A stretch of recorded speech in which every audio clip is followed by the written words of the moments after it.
नमस्कार, मैं कमलेश कबीर आपका एक बार फिर स्वागत करता हूं इस नए एपिसोड में। आज के इस एपिसोड में हम बात करेंगे जेफरिन फाइल्स की। तो एप्स्टीन फाइल्स और दूसरा जिस तरीके से आज नरेंद्र मोदी की सरकार ने या फाइनेंस मिनिस्टर निर्मला सीतारमण ने बजट पेश किया, तो एक तरफ चर्चा का विषय है बजट, लेकिन आज के दिन क्योंकि जब बजट पेश किया गया तो जिस तरीके से विपक्ष का जो दायित्व होता है कि बजट में क्या कमियां रही उसको निकाले, तो नजर तो यही बनी हुई थी कि शायद बजट को लेकर विपक्षी पार्टियों में प्रमुखतया कांग्रेस पार्टी जो बजट के ऊपर चर्चा करेगी, लेकिन दूसरी तरफ कांग्रेस पार्टी के जितने भी जो नेता या मीडिया सलाहकार वो सिर्फ और सिर्फ एप्स्टीन फाइल के बहाने नरेंद्र मोदी को कोसने के लिए या बदनाम करने के लिए एक अलग तरीके से जो है वो खबरें ट्रेंड करा रहे हैं। तो इस वीडियो में हम बजट पे चर्चा नहीं करके, क्योंकि बजट की पहले स्टडी करेंगे और फिर उसके बाद जो तथ्य निकल कर आएंगे हम उसके ऊपर बात करेंगे। लेकिन इस वीडियो में हम बात करेंगे जेफरिन एप्स्टीन, पैसे से एक शिक्षक, और वही शिक्षक बच्चों को पढ़ाते पढ़ाते ऐसे प्रभावशाली लोगों के संपर्क में आता है जो कहीं ना कहीं प्रॉपर्टी या रियल एस्टेट का बिजनेस करते हो, और फिर एक दिन वो व्यक्ति प्रॉपर्टी में पैसा लगाकर या हम कहें कि दलाली करते करते एक आइलैंड खरीद लेता है, और आइलैंड खरीदने के बाद में उस आइलैंड पे एक जिसको हम कहें कि गोरख धंधा शुरू होता है, ह्यूमन ट्रैफिकिंग का। यह एक बड़ा आरोप जो जेफरी एप्स्टीन के ऊपर लगता है। तो पहली बार जेफरी एप्स्टीन, उसका नाम आता है 2004 में। आप जो है वो कड़ियां पहले इसको समझना पड़ेगा। 2004 में फ्लोरिडा में एक 14 साल की लड़की की मां जो है वो एक थाने में, पाम बीच जो थाना है वहां पर एक जिसको कहें कि शिकायत लेकर जाती है, और उस शिकायत में जेफरिन एप्स्टीन और उसके उस आइलैंड पे जिस बंगले की बात की जाती है उसका पूरा जिक्र होता है, और उसके बाद में फाइलें खुलना शुरू हो जाती है, और ऐसे करते करते 2008 तक लगभग 50 लड़कियां सामने आ जाती है। तो 2009 में पहली बार जेफरिन एप्स्टीन के ऊपर आरोप लगते हैं, लेकिन इसके बावजूद अगर आप देखोगे तो 2011 से लेकर 2013 तक इस देश ही नहीं, जिस देश की हम बात कर रहे हैं, अमेरिका ही नहीं, दुनिया की लगभग लगभग जो भी पॉपुलर जो शक्तियां थी, मोस्ट पॉपुलर पर्संस जो थे, वो जेफरिन एप्स्टीन के संपर्क में आते चले गए, जिसमें से एक थे डोनाल्ड ट्रंप।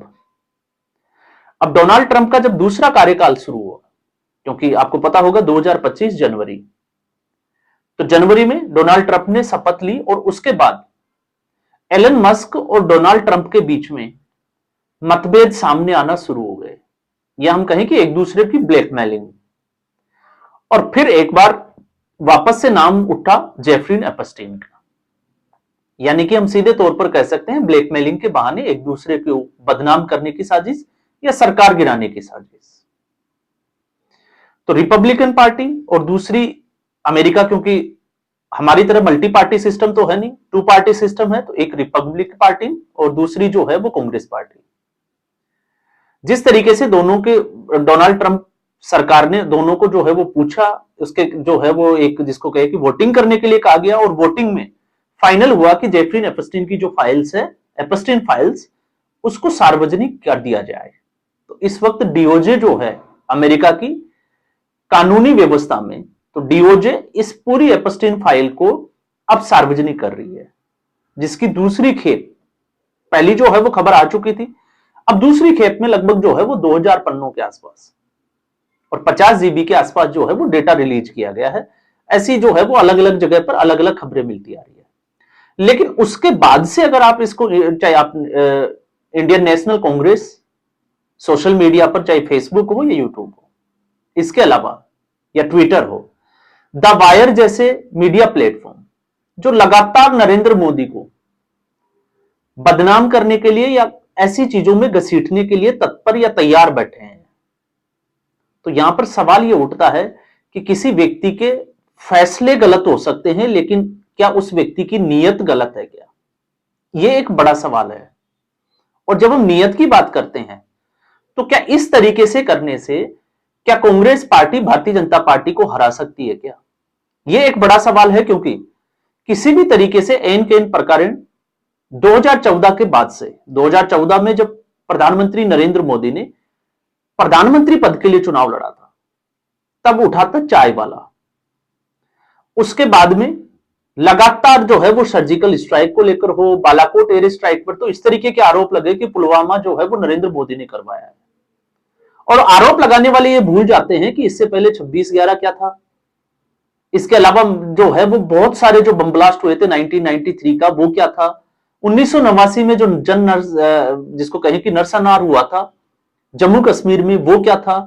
या फिर 1978 में जो है वो दंगे हुए मुजफ्फरनगर के और संभल के दंगे, वो क्या था। और उससे भी बड़ा जो नरसंहार हुआ था वो हुआ था 1947 में। तो आरोप लगाने वाले का इतिहास जो है वो क्या है। और जब हम नैरेटिव की बात करते हैं तो नैरेटिव किस तरीके से सेट किया जाता है, उसका एक एग्जांपल जो है वो हम लेते हैं। 1947 में जब भारत आजाद हुआ, उसके बाद महात्मा गांधी की हत्या हो जाती है। और हत्या करने वाला कौन था? नाथूराम गोडसे, एक ब्राह्मण परिवार में जन्मा पला बड़ा हुआ व्यक्ति। कहीं भी उसका जो है वो क्रिमिनल रिकॉर्ड नहीं। लेकिन चूंकि नाथूराम गोडसे हिंदू था, ब्राह्मण था, तो आज कांग्रेस पार्टी जब भी जनवरी का महीना आता है तो जनवरी में नाथूराम गोडसे को कोसना शुरू कर देते हैं। अब इसका दूसरा पहलू, जब हम नैरेटिव की बात करते हैं तो नैरेटिव कैसे काम करता है। इस देश में ऐसा नहीं है कि महात्मा गांधी की ही हत्या हुई, हत्या इंदिरा गांधी की भी हुई और हत्या जो है वो राजीव गांधी की भी हुई। तो इंदिरा गांधी की हत्या करने वाले कौन थे, पूरे देश को पता है। और राजीव गांधी की हत्या करने वाले कौन थे, वो भी सबको पता है।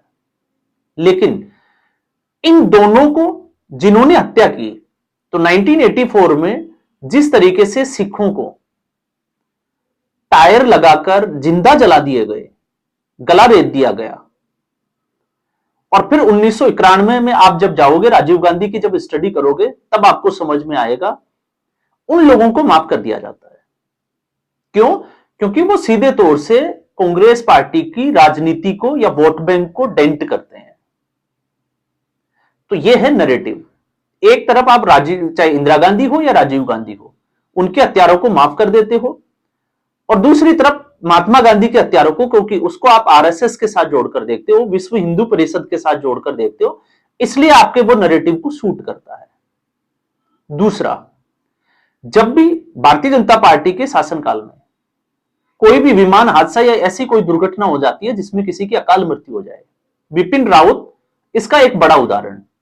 अब सवाल यह उठता है, जब हम विपिन रावत की बात करते हैं तो इस देश में सीडीएस का एक पद होगा, वो किस सरकार ने किया? भारतीय जनता पार्टी ने। विपिन रावत को सीडीएस किसने बनाया? भारतीय जनता पार्टी ने।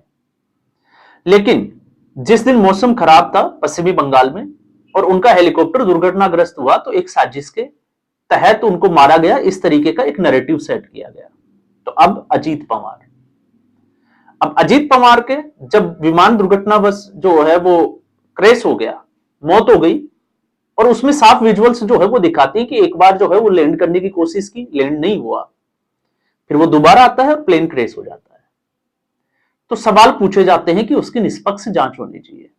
लेकिन आज तक संजय गांधी की मौत कैसे हुई, इसके अलावा जो है वो राजीव गांधी की हत्या जो है वो कैसी हुई, और फिर उसके बाद में सबसे बड़ा सवाल जो होता है कि आखिर सोनिया गांधी के गांधी परिवार में शादी होने के बाद में जो भी पॉलिटिकल राइवलरी थी, क्योंकि इंदिरा गांधी के बाद वारिस कौन, तो करीबी माना जाता था संजय गांधी को, तो संजय गांधी की डेथ हो जाती है। फिर उसके बाद में एक वर्ग जो संजय गांधी को चाहता था, वो चाहता था कि मेनका गांधी जो है वो लीड करे इंदिरा गांधी के बाद। तो किस तरीके से 1982 को, आपको वो दिन तो याद ही होगा जब मेनका गांधी को और 2 साल के बच्चे वरुण गांधी को प्रधानमंत्री आवास से, जिसका पता भी आपको पता ही होगा, एक सफदरजंग, वहां से निकाल दिया जाता है। तो रास्ते साफ होते हैं और फिर उसके बाद में इंदिरा गांधी की हत्या हो जाती है। उसका फायदा किसको होता है? तो राजीव गांधी तो आना ही नहीं चाहते थे, प्रधानमंत्री बनना ही नहीं चाहते थे, वो राजनीति में ही नहीं आना चाहते थे, लेकिन प्रधानमंत्री बने। और फिर राजीव गांधी, क्योंकि इस वक्त, कल भी हमने एक वीडियो में बात की थी कि जिस तरीके से अजीत पवार की जो डेथ हुई थी, उस डेथ के बाद में अब एक नया जो है वो नैरेटिव चलेगा सुनेत्रा पवार को लेकर कि अभी 12 दिन भी नहीं हुए, 13 दिन भी नहीं हुए, उन्होंने उप मुख्यमंत्री पद की शपथ ले ली, क्योंकि वो उनके नैरेटिव को सूट करता है। अगर सुनेत्रा पवार भारतीय जनता पार्टी का साथ छोड़कर, एनडीए का साथ छोड़कर अगर वो शरद पवार के साथ चली जाती, तो फिर इसका जो है वो आंकलन कुछ अलग होता और इसमें कुछ बुद्धिजीवी राजनीतिक विश्लेषक भी कूद जाते हैं। तो आप सोचकर देखिए 1991 में क्या हुआ था, जब राजीव गांधी की हत्या हुई। कुछ रैलियों में सोनिया गांधी साथ थी, लेकिन जिस दिन हत्या हुई, बम ब्लास्ट हुआ, उस दिन सोनिया गांधी नहीं थी। तो सवाल, क्या इसकी जांच नहीं होनी चाहिए? और फिर इससे भी बड़ी बात यह है कि आखिर पूरे देश भर में लोकसभा के चुनाव स्थगित क्यों किए गए और हर जगह पे, हर लोकसभा की कॉन्स्टिट्यूएंसी में राजीव गांधी की अस्थियां कलश में डालकर क्यों ले जाई गई? सिंपैथी के लिए। तो फिर ये क्या था? अगर आप सुनेत्रा पवार को देखते हो तो फिर आप क्या कर रहे थे? और फिर उसके बाद में 1996 के बाद में रॉबर्ट वाड्रा के भाई, उनके पिताजी और उनकी सिस्टर, किस तरीके से संदिग्ध अवस्था में उनकी जो है वो मौत हो जाती है। आज तक कभी सामने आया कि आखिर ये परिवार जो है वो पूरा खत्म कैसे हो गया? सिर्फ रॉबर्ट वाड्रा और उनके बेटे, और फिर उसके बाद में राजेश पायलट और माधवराव सिंधिया। तो एक तरीके से गांधी परिवार में अगर राहुल गांधी को कोई चुनौती दे सकता था तो वो था राजेश पायलट, और माधवराव सिंधिया सीधे तौर पे मैं नाम लूंगा गांधी परिवार की चुनौती। दोनों की भी इसी तरीके से जो है वो दुर्घटनावश मौत हो गई, लेकिन उसका कभी जो है वो जांच नहीं हुई। तो सवाल जो है वो नैरेटिव सेट करने का है। तो नैरेटिव जहां पर आतंकवादी किसी एक समुदाय विशेष से होता है तो फिर आतंकवाद का कोई धर्म नहीं होता। लेकिन जिस मालेगांव ब्लास्ट में ना कर्नल पुरोहित का आता, ना प्रज्ञा सिंह ठाकुर का, लेकिन फिर भी एक सेफ्रॉन टेररिज्म किताब लिखी जाती है, उस पुस्तक का जो है वो विमोचन किया जाता है दिग्विजय सिंह के द्वारा, और हिंदुओं को संसद में भी जो है वो हिंसक कहा जाता है। यह है नैरेटिव सेट करने का एक तरीका। लेकिन जब हम जेफरीन एपस्टीन की इस फाइल्स को देखते हैं कि कांग्रेस पार्टी इतनी तड़प रही है, अब सवाल जो है वो ये उठता है कि 2001 के बाद जब हम बात करते हैं, या हम कहें कि प्रधानमंत्री नरेंद्र मोदी जब प्रधानमंत्री नहीं थे, वो गुजरात के मुख्यमंत्री बने, किन परिस्थितियों में बने थे वो सबको पता है, क्योंकि भुज में अर्थक्वेक आया था। भूकंप के आने के बाद में नरेंद्र मोदी को जिम्मेदारी दी गई थी। उसके बाद 2002 में गुजरात में दंगे होते हैं। आज तक उन दंगों को जो है वो याद किया जाता है। यह भी एक नैरेटिव का पार्ट है। इस देश में उन गुजरात दंगों को सबके सामने रखा जाता है। लेकिन 1989-90 में वो जो हिंदुओं को प्लाइन किया गया जम्मू कश्मीर से, उसको कोई याद नहीं करता। तो यह भी एक नैरेटिव का हिस्सा है, लेकिन हम उस नैरेटिव की बात ना करके हम सीधा एपस्टीन फाइल्स पे आते हैं। तो उसके बाद में 2004-5 से नरेंद्र मोदी को अमेरिका ने, क्योंकि उस वक्त बिल क्लिंटन और नरेंद्र मोदी का वीजा जो है वो रोक दिया जाता है, स्थगित कर दिया जाता है, अमेरिका में एंट्री पर रोक लगा दी जाती है। और इसके बाद 2013 में एक बार फिर जो है वो यहां के रक्षा मंत्री एके एंटनी के टाइम पे वहां की जो रक्षा मंत्री, या हम कहें जिनको हिलेरी क्लिंटन, उनको भी पत्र लिखा जाता है कि इनके वीजा पे रोक जो है वो जारी रहनी चाहिए। तो अब सवाल ये उठता है कि अमेरिका में वीजा पर रोक, और उसके बाद जब नरेंद्र मोदी प्रधानमंत्री बनते हैं उसके बाद उनका अमेरिका का दौरा होता है। तो आखिर जेफरीन जो एपस्टीन है उसके साथ जिस तरीके से ये फाइल्स जो है वो बाहर निकल रही है, तो अब इसमें प्रधानमंत्री का रोल क्या है, आप खुद जो है वो इसको समझ सकते हैं। अब दूसरी अगर हम इसको देखें तो 2001 से लेकर 2025 तक कांग्रेस पार्टी जिस तरीके से खबर चलाती है कि नरेंद्र मोदी जो है वो 18 घंटे काम करता है और एक दिन की भी छुट्टी नहीं, ये एक सच्चाई है। तो जो भी इस नरेंद्र मोदी का दौरा होता है वो पब्लिक डोमेन में है। तो आप कैसे कह सकते हैं कि नरेंद्र मोदी चोरी छुपे कहीं गए होंगे? यह भी तो बड़ा सवाल है। इसका दूसरा पहलू, क्योंकि ईमेल आई थी, ईमेल का आप जिक्र कर रहे हैं, मैं उस ईमेल पे नहीं जा रहा हूं, क्योंकि आप तो हरदीप सिंह पुरी के साथ भी जोड़कर देख रहे थे, लेकिन हरदीप सिंह पुरी उस वक्त एम्बेसडर थे, राजनयिक थे। और भारतीय जनता पार्टी तो उन्होंने 2014 में जोड़ी थी, तो एपस्टीन फाइल तो 2011 से लेकर 2013 तक का पूरा मामला है। और आप जो जिक्र कर रहे हो, जो कांग्रेस पार्टी, क्योंकि इसमें जो है वो सुप्रिया सिरनेत और भी है, और सुप्रिया सिरनेत ने जो लिखा वो आपको देखना चाहिए, लेकिन उसके साथ में आईएनसी का जो ऑफिशियल जो अकाउंट है उस पर जो लिखा गया, उसमें जो लिखा गया वो है साफ है कि प्रधानमंत्री नरेंद्र मोदी को जेफरीन एपस्टीन से बड़ा ही गहरा और पुराना नाता है। अब कितना पुराना नाता है ये तो कांग्रेस पार्टी को पता होगा, जो भारत के लिए शर्मनाक है। और ये खबर कब की बताई जा रही है, जिसको ये इसमें जो है वो डेट के साथ मेंशन भी कर रहे हैं, ये कर रहे हैं, इसको जोड़कर देख रहे हैं कि प्रधानमंत्री नरेंद्र मोदी की इजराइल यात्रा, जो कि जुलाई 2017 में होती है, 4 से 6 जुलाई, और उससे पहले 25 से 26 जून को अमेरिका के राष्ट्रपति डोनाल्ड ट्रंप से अमेरिका के दौरे पर प्रधानमंत्री नरेंद्र मोदी मिलते हैं। अब इनका कहना है कि नरेंद्र मोदी वहां पर नाचे और गाए। अब सुनने में जो है, जो नरेंद्र मोदी के विरोधी है, उनको सुनने में यह बहुत अच्छा लग सकता है।